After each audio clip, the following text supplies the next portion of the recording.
जी, लोग बिल्कुल। आपके सगे खून से भी जो सगे खून हैं, जिस खून से बंधे हुए जो रिश्ते हैं, उनमें भी दरार है, उनमें भी उतना अपनापन नहीं। तो बताओ अनामिका जी कि अ, जब कोई भी सिनेमा इंडस्ट्री, कोई भी रीजनल इंडस्ट्री कि उत्तर प्रदेश सरकार भले ही बहुत सपोर्ट कर रही है, बिल्कुल सब्सिडीज़ दे रही है, हर तरह से सपोर्ट कर लेकिन वो सिर्फ़ भोजपुरी के लिए नहीं, वो तो हर भाषा की सिनेमा कर रही है। जब भी उत्तर प्रदेश या बिहार का नाम आता है, तो उनको पता नहीं क्यों सिर्फ़ मज़दूर ही दिखते हैं उसमें। जी, जैसा कि बिल्कुल। हर कोई सिर्फ मज़दूरी ही करता है। इसे इतनी तेज़ी से रफ़्तार नहीं बढ़ने देना है। तो उसे क्या करना है, इसे बदनाम करना है। तो ये बदनामी शुरू कर दिया उन लोगों ने, अरे भोजपुरी तो बहुत अश्लील है। अरे उनके तो ये ऐसे, अरे उनके तो वो वैसे। तो जब मेरी पहली फ़िल्म थी ना, तो वो फ़िल्म थी दीवाना। जी। जिसमें मैं बतौर बाल कलाकार जिसमें मैंने अभिनय किया और अच्छा-बुरा बोलने वाले लोग हर जगह हैं। यहाँ तो भगवान श्री राम को और भगवान श्री कृष्ण को भी किसी ने नहीं छोड़ा बुरा बोलने। नमस्कार, मैं अनामिका सिंह और आप देख रहे हैं तेजस भारत। भोजपुरी सिनेमा का नाम आते ही कुछ ऐसे सितारों की तस्वीरें सामने आती हैं, जिन्होंने अपनी मेहनत, टैलेंट और दमदार अभिनय से लाखों दिलों में खास जगह बनाई। और आज हमारे साथ मौजूद हैं भोजपुरी इंडस्ट्री के सुपरस्टार, जिन्होंने बहुत कम उम्र में इंडस्ट्री में कदम रखा है और आज अपने नाम से ही फिल्में हिट कराने का दम रखते हैं। सुपरहिट फिल्मों की लिस्ट है, करोड़ों फैंस का प्यार है और एक अलग ही पहचान है। उनकी ऊर्जा, उनका स्टाइल और उनका अभिनय दर्शकों को सिनेमा घरों तक खींच लाने की ताकत रखता है। आज हमारे साथ इस खास बातचीत में मौजूद हैं प्रदीप पांडे उर्फ चिंटू पांडे जी। चिंटू जी, बहुत बहुत स्वागत है आपका हमारे इस चैनल में। बहुत-बहुत शुक्रिया और जितने भी मेरे उत्तर भारतीय, मेरा भोजपुरिया परिवार, मेरे अपने लोग, सभी को बहुत-बहुत नमस्कार, प्रणाम, सलाम। और आज काफ़ी दिनों के बाद मुझे लगता है मैं कोई इंटरव्यू में आया हूँ। मुझे लगता है कि लगभग तकरीबन 1 साल से ज़्यादा हो गया।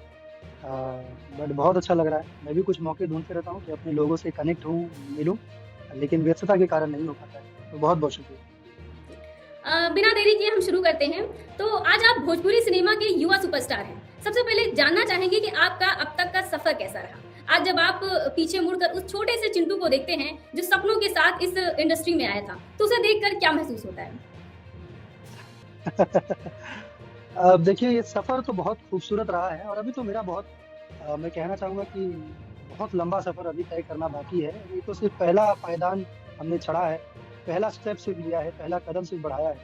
और ये पहले कदम में भी लेकिन काफ़ी कुछ रहा, काफ़ी जो नहीं कभी सोचा था, जो नहीं कभी जाना था, जो नहीं कभी एक्सपेक्ट किया था, उससे कई गुना ज़्यादा मेरे भगवान स्वरूप, मेरे जो जनता जनार्दन है, मेरे जो ये परिवार है, उसने मुझे दिया है। हमेशा अपने चिंटू को अपनी गोद में बिठा के रखा है, अपने पलकों पर रखा है, हमेशा सराखों पर सजाए रखा है। तो ये ईश्वर की आशीर्वाद है और मेरे भगवान स्वरूप जो मेरे जनता जनार्दन है, ये उनका प्यार है, उनका आशीर्वाद है। मेरी माताओं-बहनों का आशीर्वाद है कि उन्होंने इस चिंटू को कहाँ से कहाँ पहुँचा दिया है। और आपने जो सवाल पूछा कि जब आप पलट कर देखते हैं तो मैं वही देखता हूँ कि पहले हमने ना कभी ऐसा सोचा था, ना कभी ऐसा कुछ सपना देखा था कि हम इतने बड़े लेवल तक जा पाएँगे या कर पाएँगे। सिर्फ़ भारत में ही नहीं मतलब सिर्फ़ उत्तर प्रदेश, बिहार या झारखंड में ही नहीं, बल्कि पूरे भारत में ये बोलबाला होगा और पूरे भारत से बढ़कर जब हम अपनी सीमा को भी पार करके हम कांस फ़िल्म फेस्टिवल तक पहुँच पाएँगे, ये बहुत बड़ी सौभाग्य की बात रही मेरे लिए। क्योंकि देखिए अपने इलाके में नाम कर लेना तो चलिए वो तो लगभग लोग कर ही लेते हैं। अपने अच्छे कार्य से, अपने अच्छे कर्मों से, जो भी अच्छे कार्य करता है उसका नाम तो हो ही जाता है, लोग जानते हैं उसे, मानते हैं। लेकिन जब आप अपनी भाषा को जब आप इंटरनेशनली प्रेज़ेंट करते हैं, तो मुझे जी। लगता है कि इससे बड़ा गौरव आपको आपके ऊपर नहीं, मुझे खुद पर नहीं, बल्कि मुझे मुझसे ज़्यादा मेरे भाषा पर और मेरे लोगों पर, ये 40 करोड़ से ज़्यादा जो मेरे पास शक्ति है ना, इस शक्ति पर मुझे गर्व होता है कि जिन्होंने मुझे एक छोटे से गाँव से उठाकर ये फ्रांस की धरती कैन्स तक पहुँचा दिया। तो ये बहुत बड़ी बात है, जिसको हम बचपन से सुनते थे, जैसा कि आपने कहा कि वो छोटा चिंटू, बचपन में हम कैन्स फ़िल्म फेस्टिवल के लिए हम नाम सुनते थे। तो जिस तरह से हमारा काशी तीर्थ धाम हम कहते हैं, काबा हमारे मुस्लिम भाइयों का जो एक बहुत ही पवित्र धाम है, तो वो ठीक उसी तरह कांस फ़िल्म फेस्टिवल हो या ऑस्कर फ़िल्म्स हो, ये सिनेमा वालों के लिए वो तीर्थ की तरह ही है। तो जब सिनेमा के लोगों को जब ऐसा कोई सौभाग्य प्राप्त होता है कि उन्हें मौका मिलता है या उन्हें बुलावा आता है वहाँ उस जगह से, तो ऐसा लगता है कि हाँ, मेरे कार्य का जो तीर्थ है वो पूरा हुआ। जी। आपने बहुत कम उम्र में फ़िल्मों में काम करना शुरू कर दिया था। क्या बचपन से ही हीरो बनने का सपना था या ये सफ़र अपने आप शुरू हो गया था?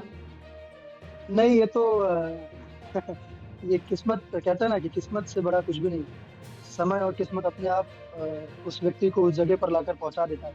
तो ऐसा कोई दिमाग में कभी कोई ना सोच था, ना सपना था कि मुझे एक्टर बनना है या मुझे एक्टिंग करना है या मैं इतना सफल हो पाऊँगा या नहीं। मुझे ऐसा कोई भी बात मेरे दिमाग में नहीं आता था क्योंकि मैं पहले मैं पढ़ाई करता था और मैं क्रिकेट खेलता था, तो मेरा ज़्यादातर रुचि मेरा क्रिकेट में ही था और मैं मुंबई क्लब से क्रिकेट खेल रहा था, ओपनिंग बैट्समैन था मैं यहाँ का। बट फिर उसके बाद अपने आप ये एक अवसर आया और मुझे लगा कि शौकिया के तौर पे कि चलो कर लिया जाए, देखा जाएगा। चलिए कभी ऐसा जीवन में कभी दोबारा आज से 10-20 साल बाद कभी देखना होगा, खुद को देख लेंगे। बस उस तरह से एक दिमाग में विचार आया था और फिर उस सिनेमा को किया गया और फिर देखिए वही किस्मत की बात है कि मेरे जो इसलिए मैं अपने जनता को भगवान स्वरूप ऐसे ही नहीं कहता हूँ कि बस बोलने की बात है, हाँ बोल दो, एक डायलॉग है या लाइन है कि मेरे भगवान स्वरूप जनता जो बाकी लोग कहते हैं।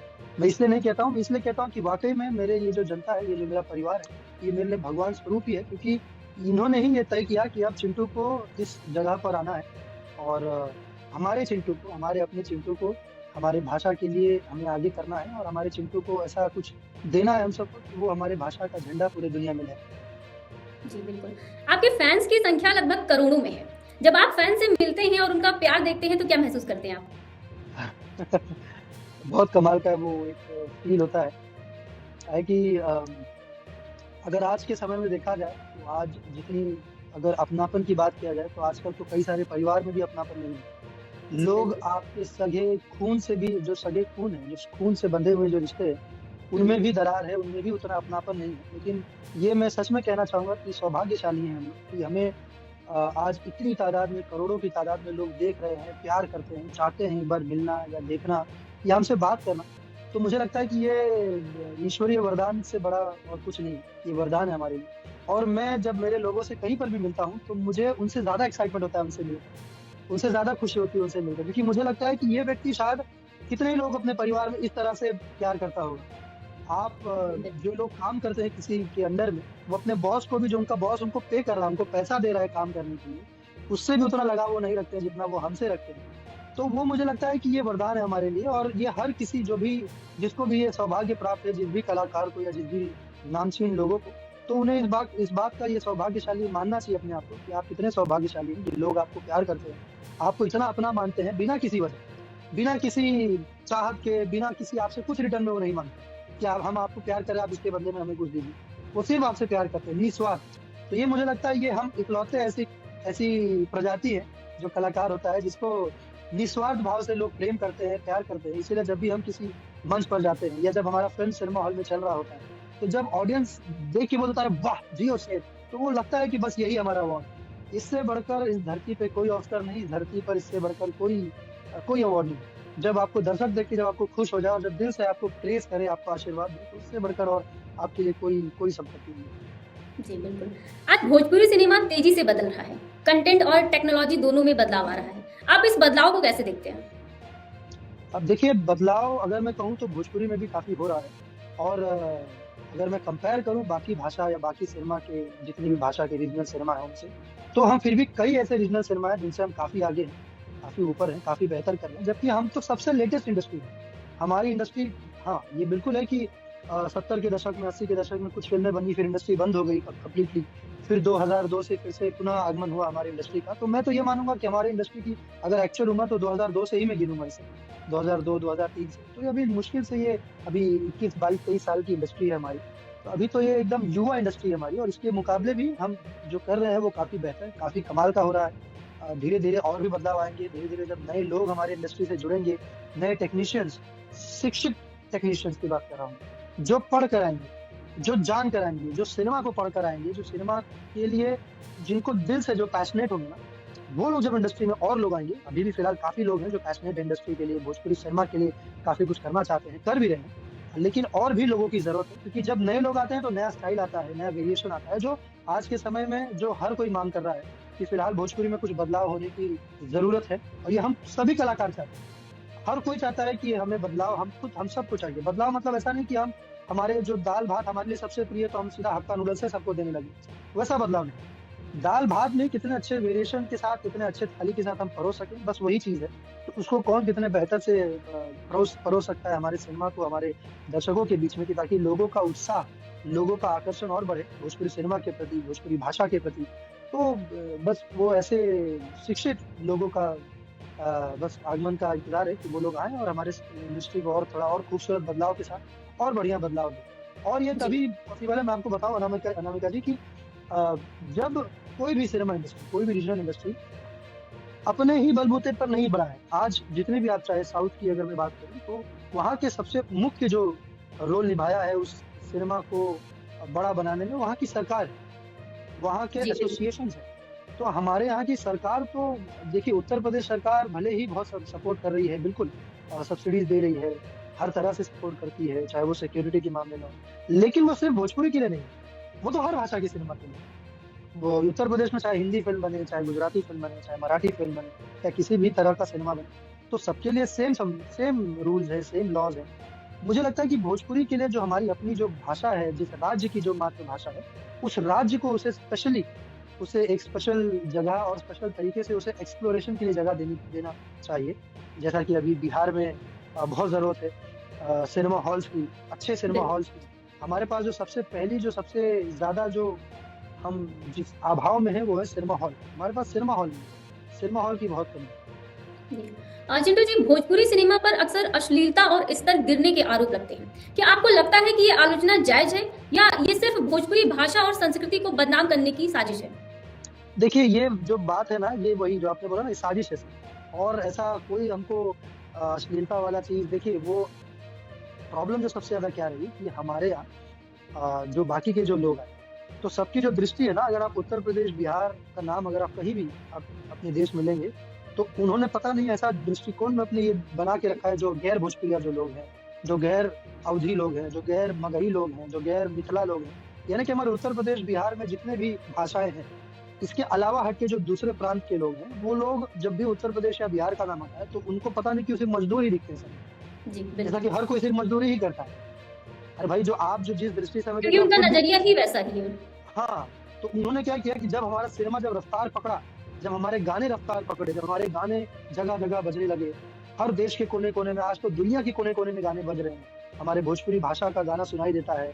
तो इन्हों क्या हो ना कि जब इनको ऐसा लगता है कि आज भी जो हमारे देश में समझ में नहीं आता है, जो भाषा का जो विवाद, जो एक साइकोलॉजी चलता है लोगों का, तो ये साइकोलॉजिकल डिसऑर्डर, लोग इसे क्या किया कि लोगों ने देखा कि यार ये भोजपुरी तो बहुत रफ्तार से बढ़ रहा है, इसे इतनी तेजी से रफ्तार नहीं बढ़ने देना, तो इसे क्या करना, इसे बदनाम करना। ये आमतौर पर ह्यूमन मेंटालिटी है। तो ये बदनामी शुरू कर दिया उन लोगों ने, अरे भोजपुरी तो बहुत अश्लील है, अरे उनके तो ये ऐसा, अरे उनके तो वो वैसे। भाई किस भाषा में वैसा नहीं है? किस प्रांत में ऑर्केस्ट्रा नाच नहीं होता है? किस प्रांत में? क्या वो महाराष्ट्र में नहीं होता है? क्या वो साउथ के किसी राज्य में नहीं होता है? क्या वो नॉर्थ के किसी भी, हर जगह होता है? या किस किस जगह पे, जैसे हमारे यहाँ तो हमारा तो कल्चर ही है, हम शादियों में हमारी जो वहाँ पे माताएं बहनें बैठे थे वो गरियाती है, वो गाली देती है, तो आप उसे भी अश्लील बोलेंगे कि भाई आपका तो कल्चर ही अश्लील है। जो हमारा जो कल्चर है ये सिर्फ हमारा नहीं है, हर हर कल्चर में, हर जगह, हर किसी ने अपने अपने हिसाब से। लेकिन चूंकि भोजपुरी जब बहुत रफ्तार से तेज बढ़ने लगी, जब हम सभी लोग ऊपर आने लगे, जब कंपैरिजन में, जब हम दूसरे कलाकारों के मुकाबले हमारे नाम ज्यादा होने लगे, हमें लोग ज्यादा पसंद करने लगे। अच्छा, चूंकि हम तादाद में भी ज्यादा है, हम हमारे देश में ही 40 करोड़ से ज्यादा है, तो लोगों को लगा कि भाई इनकी तो तादाद भी ज्यादा है, ये लोग अगर हम कुछ नहीं बोलेंगे तो ये लोग तो भाई बहुत आगे बढ़ जाएंगे। तो इन लोगों का बस एक ये था कि चलो इनको, इन पे लांछन लगाओ, इन्हें बदनाम करो, अरे ये अश्लील है, ये वो है, इनमें अच्छा क्वालिटी नहीं, बस यही बात है। बाकी मुझे लगता है कि जितनी पारिवारिक फिल्में आज भी भोजपुरी में बन रही है, उतना किसी भी रीजनल सिनेमा में नहीं बन रहा है, किसी भी। बस हमारा बजट कम है, हमारे बजट का दायरा छोटा है, हमारा बजट का क्राइटेरिया छोटा है, कम है। वही घूम फिर कर बात आती है कि हमारे पास सिनेमा हॉल नहीं है, तो हमारा वो बजट नहीं बढ़ पा रहा, क्योंकि हमारे कलेक्शन उतने नहीं हो पा रहे। जिस दिन हमें भी 2000 सिनेमा हॉल मिलेंगे, उस दिन तो हम लोग बहुत ही गुना ऊपर हैं।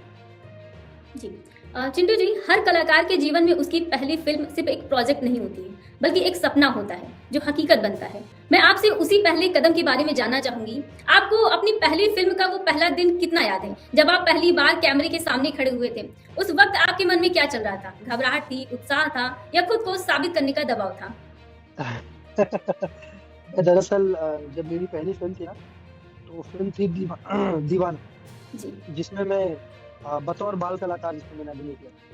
उसमें हीरो थे हमारे जुबली स्टार निरहुआ जी, और उसके डायरेक्टर थे श्री राजकुमार आर पांडे जी, प्रोड्यूसर थे रमाकांत प्रसाद जी। तो मैं ये भी बताना चाहूंगा कि वो फिल्म दरअसल रमाकांत प्रसाद जी ने मुझे उसमें कास्ट किया, जो इस फिल्म के निर्माता थे। उन्होंने जबरदस्ती वो एक दिन घर पर आए और पिताजी के साथ उनके डिस्कशन चल रहे थे फिल्म के लिए। तो वो जो बंटी का जो किरदार था उस फिल्म में, उस किरदार के लिए उन्हें एक लड़का चाहिए। तो उन्होंने और पापा ने, मुझे लगता है कि 30-40 बच्चों का ऑडिशन किया था, बट उन्हें नहीं कोई समझ में आया। तो मैं एक दिन स्कूल से वापस आया था उसी दिन, और वो लोग घर में बैठ के डिस्कस कर रहे थे। तो रमाकांत जी ने मुझे देखा और पापा को बोला कि अरे चिंटू बाबू से कराते हैं, इनको तो एक्टिंग, आप डायरेक्टर हैं तो इनके तो अंदर वो एक्टिंग वाला तो होगा ही। पापा ने बोला कि नहीं नहीं, आज तक ऐसा एक्टिंग वाला ऐसा कुछ ना हम लोगों ने सोचा है ना इन्होंने किया है ऐसा कुछ, तो ये नहीं कर पाएंगे, जाने दीजिए। तो रमाकांत जी बोले कि नहीं नहीं, आप चिंटू बाबू को कराइए, वो बहुत अच्छा करेंगे, मुझे लगता है कि उनको लुक भी जैसा चाहिए हम लोग को वैसे ही है। फिर पता नहीं उनका क्या आपस में बातचीत हुआ होगा। मुझे तो शूटिंग के एक दिन पहले रात को 2 बजे बोले पापा कि कल, मैं सो रहा था तो मुझे उठा के बोले कि सुबह जल्दी उठ जाना, शूटिंग है। तो मुझे लगा कि वो जो नहीं, जो पासिंग वासिंग करना होता है, कहीं पीछे से आना जाना होता है, वैसे ही कुछ होगा, या बच्चों का नहीं होता है कोई एक आध सीन होता है कि बच्चा कुछ आता है बोले, ऐसा कुछ होगा। जी। तो मैं भी बोला हाँ ठीक है, हाँ तो सो गया मैं। फिर सुबह जब मैं सेट पे गया उस दिन पहली बार, तो उस फिल्म के राइटर हैं संतोष मिश्रा जी, तो उन्होंने बताया कि, फिर उन्होंने बैठ के पूरी कहानी बताई, फिर मेरा किरदार बताया। तो मुझे लगा कि अरे यार, ये तो पूरी फिल्म है, और ये हीरो और हीरोइन का जितना काम है उतना ही मेरा भी काम है, उतना ही लंबा है मेरा भी। तो ये तो काफी ज्यादा काम है। तो मैंने उनको पूछा भी, कह रहे, मैं उनको चाचा बोलता हूँ, चाचा ये इतना लंबा जो मेरा है, ये मैं कैसे कर पाऊंगा, मैं तो आज तक कभी एक्टिंग वैक्टिंग किया नहीं है। तो बोला अरे कर लोगे, जैसा लिखा है बस वैसे ही डायलॉग बोल दीजिए, बाकी आपके पापा खुद ही हैं तो बता देंगे, सब तो आपके, सब हम लोग अपने ही हैं आपके, सब हो जाएगा। तो मैं भी बोला हाँ ठीक है भाई चलिए। तो कैमरे के सामने, तो मैं आपको सच बात बताऊं, क्योंकि मैं मेरे स्कूल्स में मैंने काफी अवार्ड जीते हुए थे, एनुअल फंक्शंस में जब परफॉर्म करना होता था, कई डांस कॉम्पिटिशन में मैंने अवार्ड जीते हुए हैं, और मैंने आज तक ये भी, पता नहीं ये सरप्राइज है कि मैंने आज तक ना कोई डांस क्लास ज्वाइन किया, ना कोई एक्टिंग क्लासेस की, ना कोई एक्शन क्लासेस किया, कुछ भी नहीं किया। बस देख देख के टीवी में जो बाकी हीरोज करते थे, उनको देख देख के, उनको समझ समझ के, उन्हीं का कुछ नकल कर वर के, और एनुअल फंक्शंस में कुछ होता था तो सब आपस में दोस्त लोग ऐसा स्टेप बैठा लेते थे, वैसा स्टेप कर लेते थे, तो ऐसा आपस में डिस्कशन करके डांस को हम लोग कर लेते थे, और कई बार हम लोग उसमें अवार्ड्स और मेडल्स जीते हैं। तो जब फिल्म की बारी आई तो फिल्म को वही, तो कैमरा, तो वो क्या है ना कि वो कॉन्शियसनेस नहीं रहा पहले दिन से, तो करते गए जैसा जैसा पापा और बाकी लोग बताते गए। हमारे सेट के जितने कलाकार थे, चाहे निरहुआ जी हो, चाहे बाकी हेगड़े जी उसमें हीरोइन थे, काफी सारे कलाकार उसमें थे, तो सब लोग कुछ ना कुछ बताते थे, सबसे कुछ ना कुछ मैं सीखा हूँ। और हमारे जो सेट पे स्पॉट बॉय भी होते थे, उनसे भी मैं पूछता था, तो सबसे जितने भी लोग होते थे हमारे, मैं सबसे पूछ के, सबसे कुछ ना कुछ सीख के और करते रहता था। तो मुझे लगता है कि बहुत आसानी से वो हो गया, ना मुझे वो नर्वसनेस था, ना मुझे कॉन्शियसनेस था, क्योंकि मुझे ऐसा था कि, ऐसा तो था ना कि मुझे इसी में अपना कैरियर बनाना था उसमें, तो जिससे हुँ। अपना कैरियर बनाना होता है उससे थोड़ा जी। डर और थोड़ी हिचकिचाहट होती है कि भाई कहीं मैं अच्छा नहीं कर पाया तो मुझे अगली बार ये लोग बुलाएंगे कि नहीं बुलाएंगे, मुझे इससे दूसरी फिल्म मिलेगी या नहीं मिलेगी। तो मेरे मन में ऐसा कोई डर था ही नहीं, क्योंकि मेरा उस वक्त तक ऐसा कोई दिमाग में कोई ये बात ही नहीं थी कि मुझे इसमें अपना प्रोफेशनल कैरियर मुझे बनाना है। फिर इसीलिए ना, जब आपके पास, जब कोई अंदर आपकी कोई डर ही नहीं होता है, और जब आपको उस चीज से कोई आगे बढ़कर कोई एक्सपेक्टेशन या कोई उम्मीद नहीं होती, तो आप बेझिझक आप उसे, मुझे लगता है कि वो चीज आप बेहतर कर जाते हैं, क्योंकि आपके मन में कोई डर नहीं होता है, कोई शंका नहीं होता है, तो आप उसे और बेहतर कर देते हैं। तो मैं इसीलिए, आप वो फिल्म अभी भी देखता हूँ तो मैं कई बार हंसता हूँ, क्योंकि उस वक्त हम रॉ होते हैं, एकदम कच्चे होते हैं, हम जो कर रहे होते हैं नेचुरली कर रहे होते हैं, हमें कोई मैकेनिकल या सिनेमाई एक्टिंग करने की जरूरत नहीं पड़ती। तो मुझे लगता है कि उस वक्त हम ज्यादा नेचुरल एक्टिंग करते थे, क्योंकि उस वक्त एक्टिंग करने की जरूरत नहीं पड़ती। बिल्कुल। जी। चिंटू जी, हर किसी के सफ़र में एक ऐसा दौर ज़रूर आता है, जब सब कुछ मुश्किल लगने लगता है। आपके जीवन का वो सबसे कठिन दौर कौन-सा रहा है, जब आपको लगा कि अब आगे बढ़ पाना शायद आसान नहीं होगा? और आपने उस दौर से खुद को कैसे निकाला? मुझे लगता है कि अब तक ऐसा कोई दौर मैंने देखा नहीं है। अगर इस हिसाब से अगर मैं कंपेयर करूँ तो फिलहाल का जो दौर है, मुझे लगता है कि जो अ, कोविड के बाद से, कोरोना जब जी। से आया उसके बाद से जो जो समय जो रहा और जो समीकरण जो बना सिनेमा के लिए खास तौर पर, ये थोड़ा-सा कठिन रहा है। कठिन इसलिए रहा है, और ये सिर्फ़ हमारे भोजपुरी इंडस्ट्री के लिए नहीं, ये हर इंडस्ट्री के लिए बहुत कठिन है आज के जी। वक़्त में। अगर मैं बॉलीवुड की भी बात करूँ, जो हमारे देश की सबसे बड़ी इंडस्ट्री है, या मैं इवन साउथ इंडस्ट्री की भी बात करूँ, या पंजाबी इंडस्ट्री की, या उड़िया इंडस्ट्री की, या बंगाली इंडस्ट्री की, या मराठी इंडस्ट्री की, या गुजराती इंडस्ट्री की, हर इंडस्ट्री का आज के समय में बहुत कठिन समय इसलिए बीत रहा है, जिसमें एक मेरी इंडस्ट्री भोजपुरी भी है, जिसका मैं भी एक सदस्य हूँ, तो मेरे साथ भी ये समस्या बीत रही है कि अब आज के समय में हम, अब कंपटीशन सिर्फ आपस के सिनेमा में नहीं है, अब कंपटीशन वर्ल्ड सिनेमा से हो गया।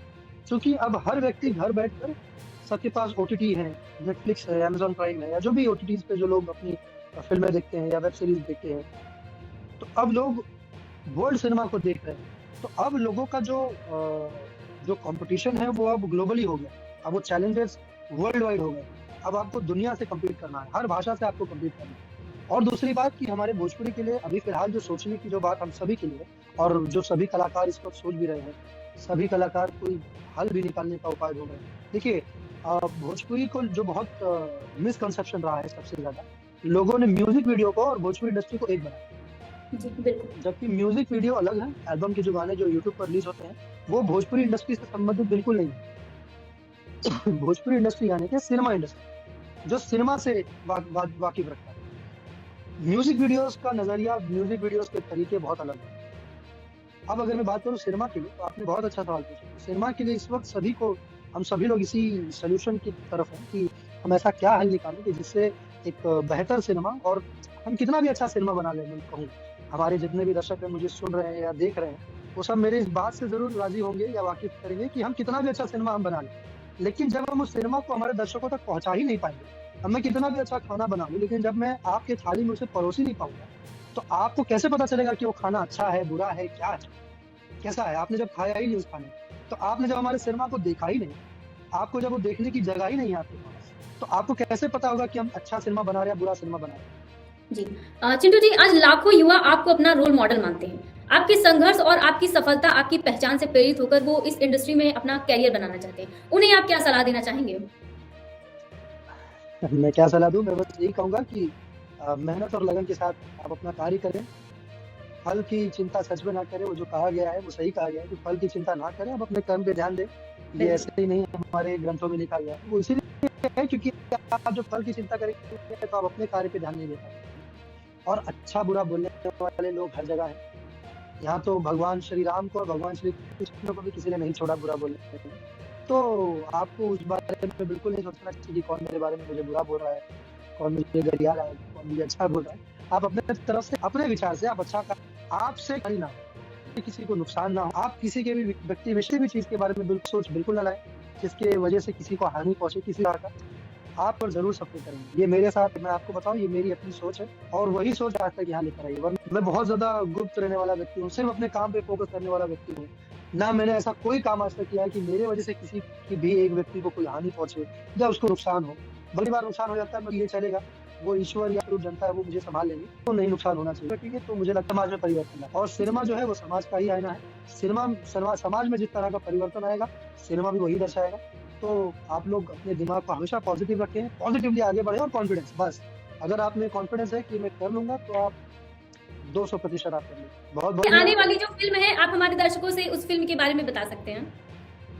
बहुत-बहुत शुक्रिया और तेजस भारत देख रहे सभी दर्शकों को चिंटू की तरफ से बहुत-बहुत ढेर सारा प्यार है। इस चैनल को सब्सक्राइब करें, लाइक करें। ये हमारे बहुत ही प्रिय मेरे बड़े भाई हिमांशु राय जी का चैनल है। तो आप सभी लोग इसे खूब सारा प्यार दें। इससे और भी बहुत सारे लोग इस चैनल पर जुड़ेंगे, आप सबसे अपनी बातें करेंगे, अपनी बातें बताएँगे और आने वाली फ़िल्मों में एक बहुत ही भोजपुरी की अब तक की सबसे महँगी फ़िल्म नागिन 2, जो आप सभी के बीच बहुत जल्द सिनेमा हॉल में दस्तक देगी। तो आप सभी से निवेदन है, आपको जितने भी समीक्षा करने हैं, जाएँ सिनेमा हॉल में जाकर फ़िल्म को देखें, उसके बाद करें। अच्छी है, बुरी है, जैसा भी आपको लगे। एक बार सिनेमा हॉल जाएँ, आप देखें और मुझे यकीन है कि आप सबको बहुत पसंद आएगा। इसमें मैं हूँ और आप सबकी बहुत ही प्रिय आम्रपाली दुबे जी हैं, नीलम गिरी जी हैं और इस फ़िल्म के दयाशंकर पांडे जी हैं, जो कई सारे बॉलीवुड फ़िल्मों में, हमारे भोजपुरी सिनेमा में हैं, किया है उन्होंने। तो और भी कई सारे, सुशील सिंह जी, कई सारे कलाकार हैं। चूँकि इस फ़िल्म के निर्माता, निर्देशक श्री राजकुमार आर पांडे जी हैं, तो उनकी फ़िल्म में तो हमेशा भव्य और कलाकारों से भरा ही हुआ होता है और वो जाने ही जाते हैं अपनी भव्यता और अपनी स्टोरी लाइन के लिए। तो आप सबको बहुत मज़ा आएगा फ़िल्म देखने में। अपने पूरे परिवार के साथ अपने नज़दीकी सिनेमाघर में ज़रूर जाएँ, नागिन 2 देखने। बहुत जल्द इसके ट्रेलर भी आ जाएँगे। तो बहुत-बहुत धन्यवाद। बहुत अच्छा लगा मुझे भी काफ़ी समय के बाद आप सभी से बात कर कर।